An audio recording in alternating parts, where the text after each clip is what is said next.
Hello, everyone. Welcome. Thank you for being here today. I am thrilled to have with me today Dr. Fischer.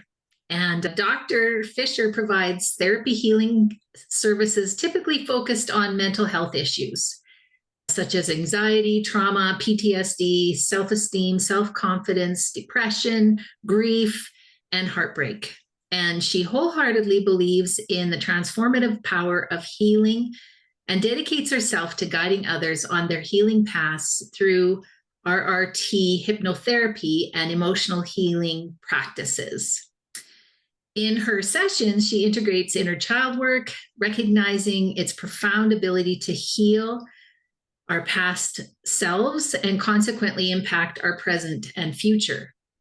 As a certified RRT hypnotherapist and medical doctor, she now specializes in RRT hypnotherapy and emotional healing, offering her services virtually across the globe. She's also knowledgeable in astrology, modern spirituality, and human design, and integrates that into her work wherever needed.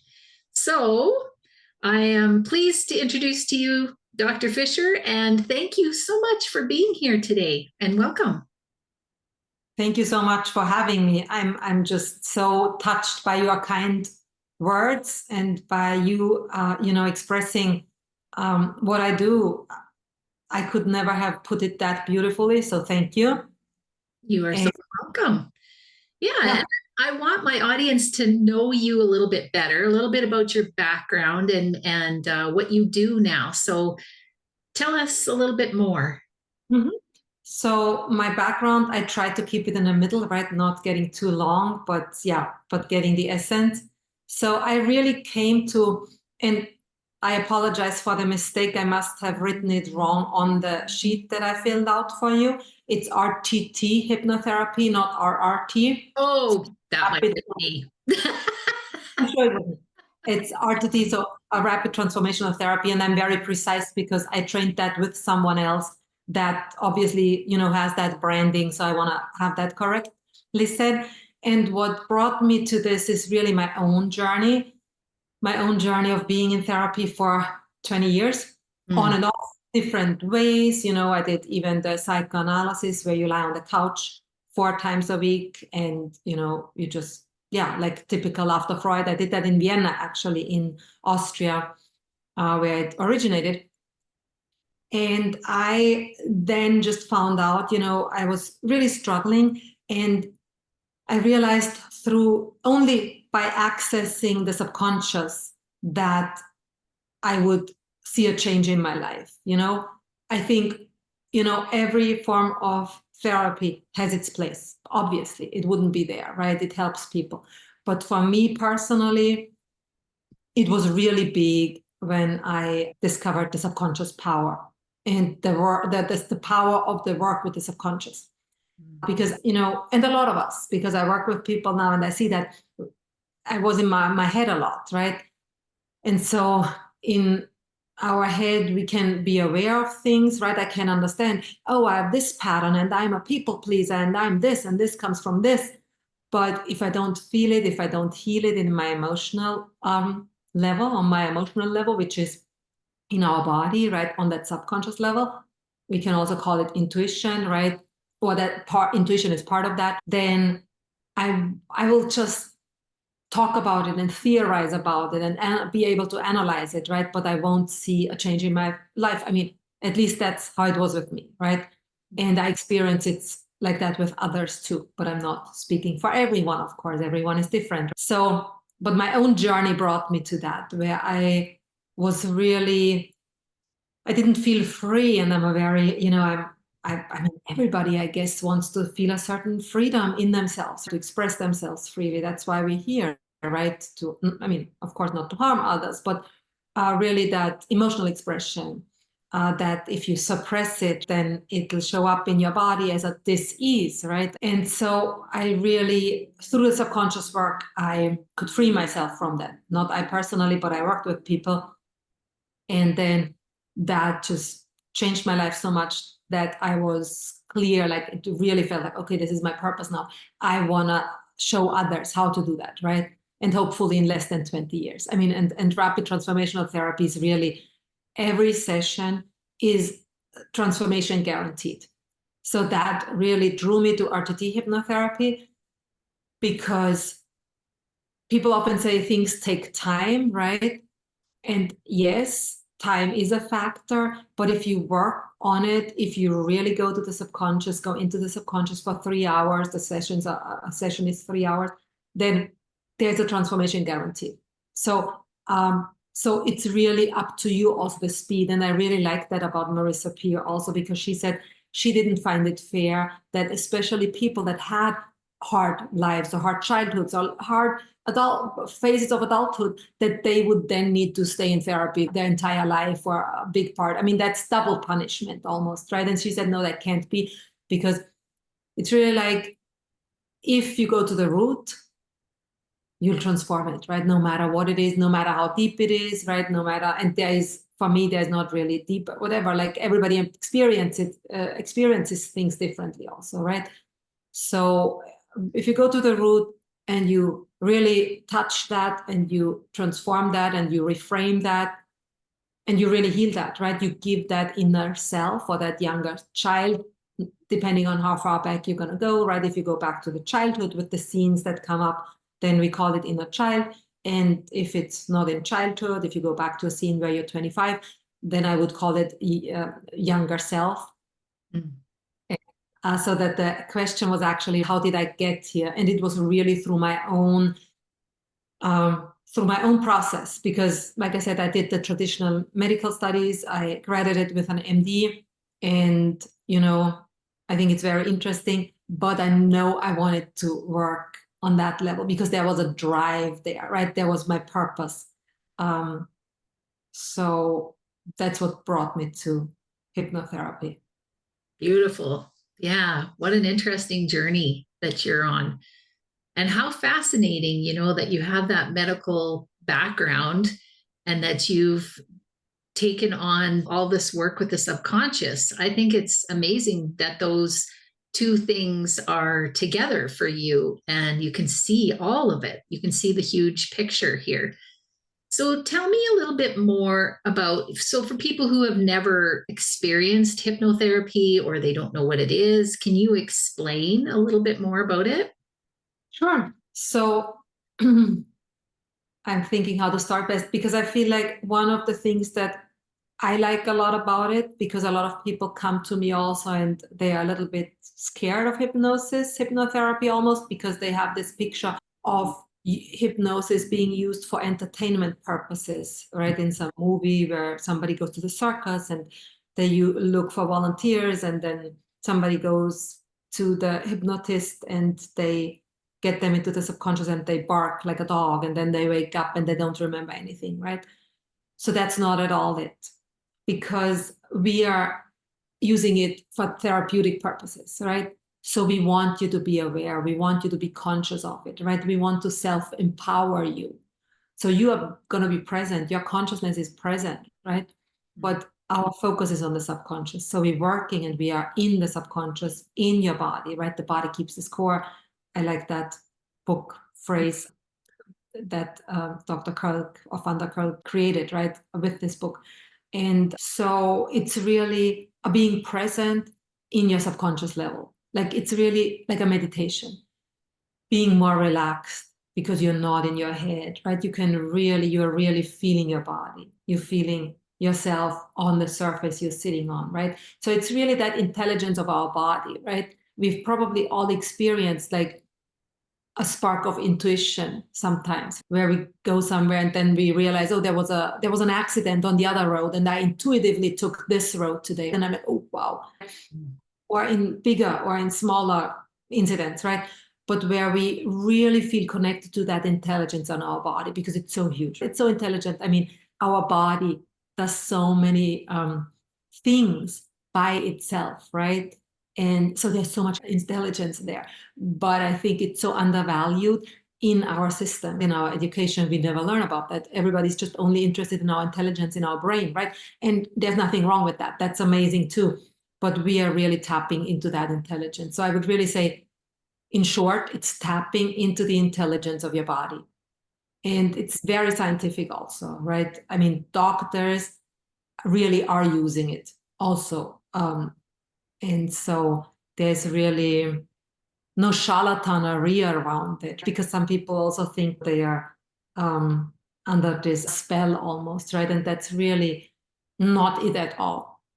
I always say to my clients, you do the work, right? Because you are in your subconscious, you are in your body. I'm guiding you. I'm giving you the space. I'm holding the space for all that comes up. That's my job, right? Right.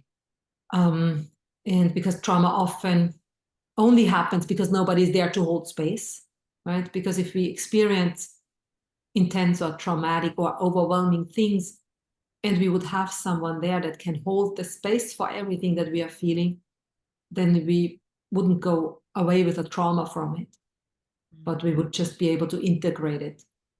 So that's my job in that. And of course, I'm also inducing you in the hypnosis. So I'm guiding you down. And it's really, yeah, it's like a very relaxed state. Again, I don't know, I'm not even driving, but again, another metaphor from driving.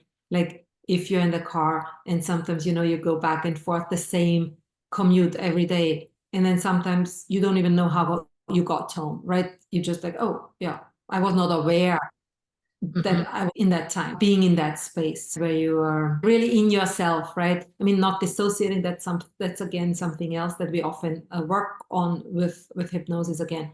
But now I don't want to go too far away anyway. So I think, yeah, I hope I answered the question. If not, let me know. Yeah, no, that gives me a really good idea about how that all happens. And, you know, obviously it can be used for a lot of things. I mean, I was reading the list here of things that you can use hypnotherapy for. And I guess we'll talk a little bit about grief specifically and heartache, because that's kind of what I do. But tell me a little bit more about how you can help people in grief or with heartache through this method. So with grief or heartache, I mean, I would always treat my clients very individually, right? If they come in, I would say, okay, let's talk about it, of course, right? We still talk. I have an intake form to fill out. And then we would go in with questions, right? So with grief, I mean, if somebody died that you loved, if you have heartache because you are just at the end of a relationship, then it's normal to have grief. Then I might not even do hypnotherapy because that's normal and we can hold space for it, right? And we talk about it. But if there's the sense, I mean, of course, if the client wants to, right? And there's always a more healing power in there, right? Or if the client says, you know, I just feel like I don't get over it and there's something to it that's a little, that doesn't feel right. I feel like I'm holding on too long. And because again, grief is totally normal. I would never talk anyone out of it or say, oh, it needs to be faster, right? But if the client themselves has an issue with it or says, okay, that blocks me at this point, or, you know, there's something, then we would go in, and I usually go in with 1 to 2 questions, right? So somebody could come and say, why am I still suffering from this relationship, from the breakup of this relationship, when I know it wasn't good for me, right? So that we would definitely go in and we would say, okay, where does that come from, right?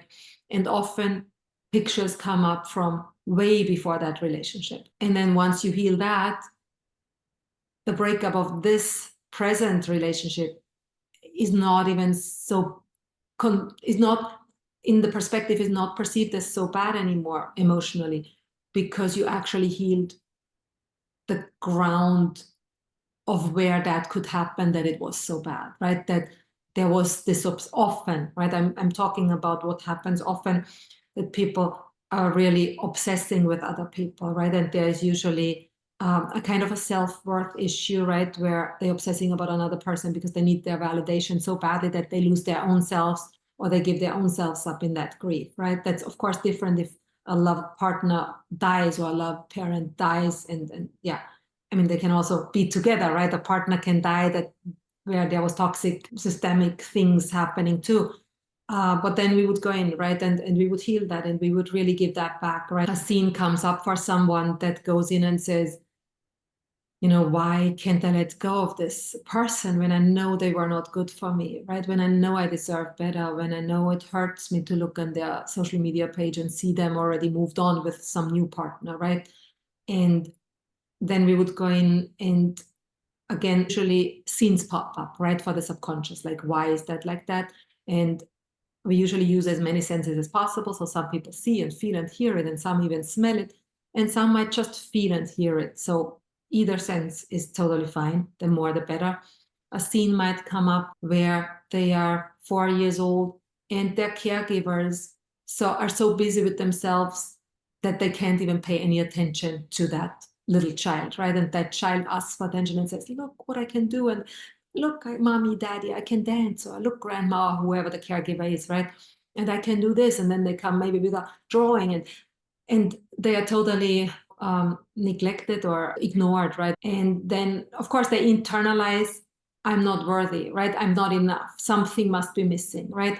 Because in that moment as a child, I know you know that, and most of your listeners probably know that, a child cannot think that the caregivers have issues or are not good enough, right? Because that would totally destroy them. They are depending on them, right? So they need to find the issue in themselves, right? They say that, okay, I'm not enough. I'm not, maybe I need to try harder. Maybe I need to be perfect. Maybe I need to do more for them. Maybe, yeah. And so in that scene, we would then let that 4-year-old child say what they really felt in that moment, right? Starting with, made me so sad that you ignored me, right? And then usually people break down and cry, right? Because that child can finally cry, because if at 4-year-old people ignored them and they would have cried, the caregiver would have probably ignored them too, right? And said, oh, now you're dramatic again, right? Or whatever, if they can't pay attention, right? So we let all those feelings out that come up for that child. And then that child can really articulate, okay, it made me really sad. And then maybe anger comes up, right? And then we just let everything, we give everything space, right? Everything that is, I mean, that was, but that still is, because it has never been expressed. So it still is inside, right?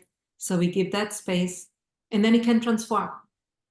And then we feel that out, or, I mean, I think we both, but I give the directions, right? Or I see when it moves forward. And then at one point we say, now I know it was your issue, right?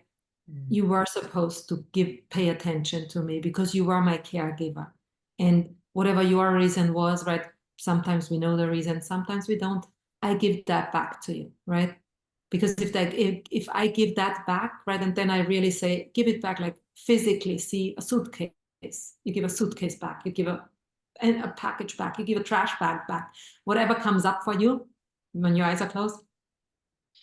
That really, when you give that back, it changes everything. Like the one thing I always hear after sessions, I mean, always a different transformation, but lighter. I feel so much lighter. Mm-hmm. So you give that back, and then you don't need to internalize anymore that you're not enough, right? Because it was their issue, right? And this is not, because sometimes people say, well, you just blame. No, I'm not blaming, right? I'm just stating the facts how they are, right? We are not blaming. We are just basically taking the internalization of the child off, right? Which was wrong. Right. So I'm not blaming the parents for it, because I'm not saying you should have not done this or whatever. No, but I'm just stating this was your issue. You were a parent. You were supposed to give me attention, support, and love, right? That was your job.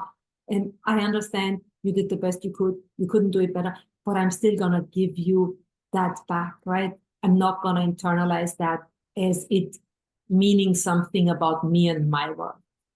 Right. That Yeah. makes sense. Yeah. Yeah. And you, early on, you had alluded to the fact that, when we heal these things like that, it heals them almost backwards and forwards, because people get overwhelmed with the whole idea that, well, I've got so many things that I have to, but often they will have a similar theme or similar trauma that's related. And it's almost like, I see the dominoes fall, is that how you see it? Oh, so beautiful. I mean, I could not have it put better. It really moves from, your childhood self is healed. Then it's healing inside because the childhood self is still in you, right? So it's backward and forward, but it's also wide, like different topics in your life. Right. So it's really vertical and horizontal. I don't know, that's how it comes in my mind now, right? But yeah, I often also say before we go into the subconscious, let's see the deepest common conscious denominator of all those issues that you have, right? Because sometimes people come with one issue, but sometimes they come with four. And often, even in the conversation before, we realize already, oh, there's just one root for all of those four issues, right? Right. But yeah, it's so, because we go into the root, and like we said, like if we take that example we just talked about, right? Then automatically, if I heal that and I know I deserve that, then that breakup might not even hurt me so much anymore because I realized, okay, that was not for me anyways. It didn't give me enough anyways, right? It didn't fulfill my needs. So I can see that and let that go more gently, actually, right? Right. Yeah. Then it, in my opinion, then it differentiates because the grief changes then, right? Yeah. So, Yeah. And I love that, because like you say, we can talk and talk and talk about things, and sometimes we just go around and around in circles, discussing it, and it doesn't get us anywhere. But the way I understand this is that we can get to the root of the problem and really take care of it more efficiently, I guess. Maybe more caring, more, yeah.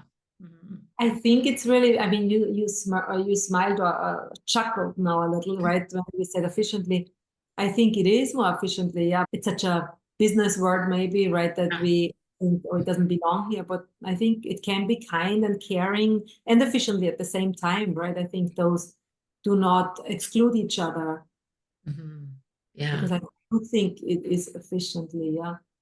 Yeah. And it's definitely like, again, I always say it is transformation guaranteed. Like, not everybody might be ready. I sometimes have clients, that when they hear them, I want to change it, but I'm not sure if I'm ready, right? For that change, really. Right. Yeah.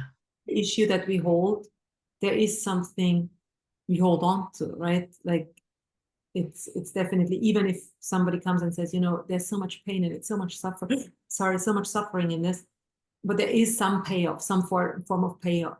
Otherwise, we wouldn't hold on to it. And right. even if it's just like, it helped me survive when I was younger, right? And now this is kind of like my badge of honor, and I don't want to let go because that feels like my identity. Right. Just like that's a lot, right? That's a deep connection. So there definitely needs to be a readiness also for that transformation. Mm-hmm. Yeah. Won't be anymore afterwards. You can't.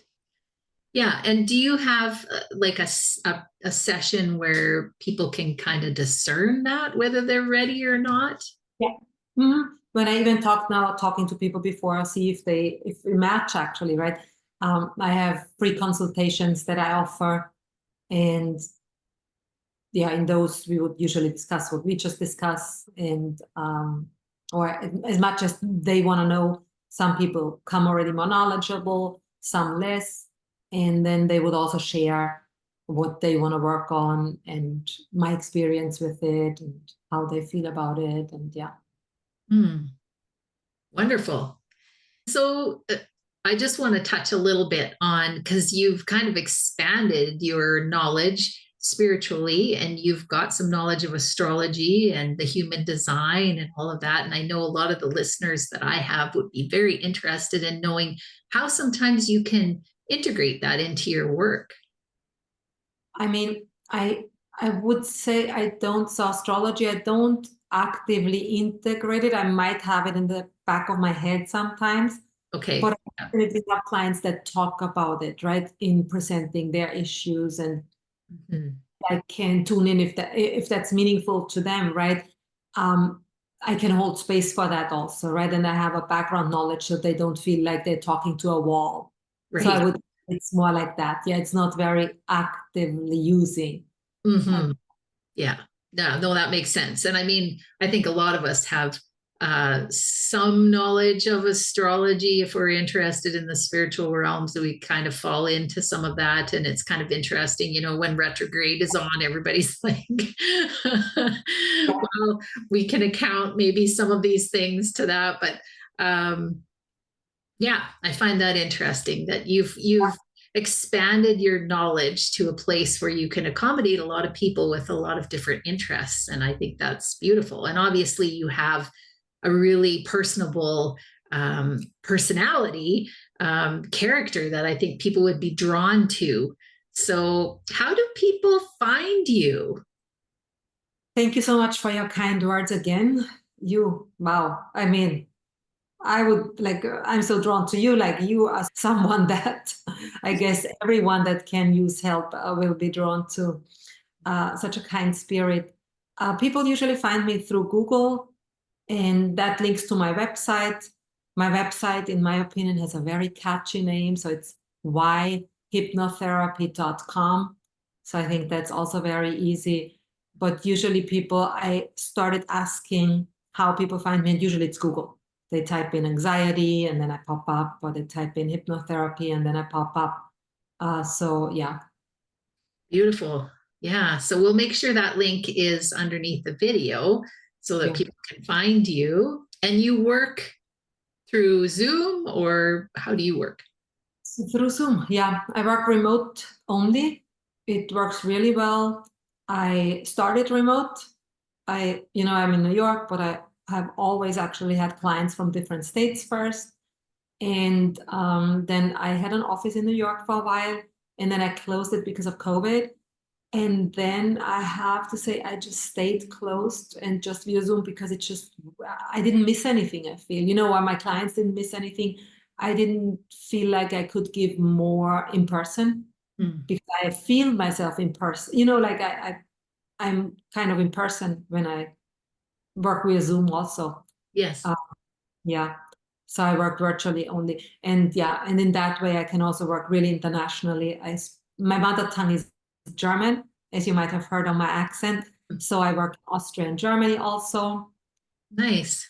Makes it possible, right? Yeah. Yeah, absolutely. So tell me, is there anything else you'd like to add to maybe some advice for people? Wow, there's so much great advice out there, on social media, on the internet. Yeah, I mean, it all starts and ends with you, right? I mean, relationships are super important, but the first relationship is really with yourself. So it really starts with yourself. And I think really get yourself to a place where you feel good, where you feel free, where you feel safe inside of you, where you feel healthy inside of you, where you feel good inside of your own skin, like really body. So that's what I learned also through hypnosis. It's so important to feel in your body, right? Like body and mind and spirit, everything is connected. So if you have a body that feels good inside, that feels relaxed, I mean, your mind, it's hard for your mind to actually, be not well. So I think really that healthy feeling that, get help if you feel like there's something up, right? And Right. you need sometimes perspective on outside because sometimes we don't know how to get even there, right? We might never have felt free inside or healthy inside. Then we might need help from outside because if we have never felt something, then how do we get to feeling it for the first time? Right. Exactly. Yes. Yeah. I often say, there's muscle memory, but there's also emotional and psychological memory. So in hypnotherapy, you felt it for the first time today, but you can always go back to that feeling now. So it will stay with you. It's memory. Beautiful. I love that. And I just love how you can express the way that hypnotherapy works in such simple terms for people to understand. And I feel like, the audience has gotten a really good picture of what you do. And so I'm encouraging them to look up your webpage. And if they have something that, they think maybe this will help, then to sign up and check you out. Yeah. Thank you so much. Yeah. All right. Well, thank you again for taking the time. I really, really appreciate it. Thanks everyone for watching, and bye for now.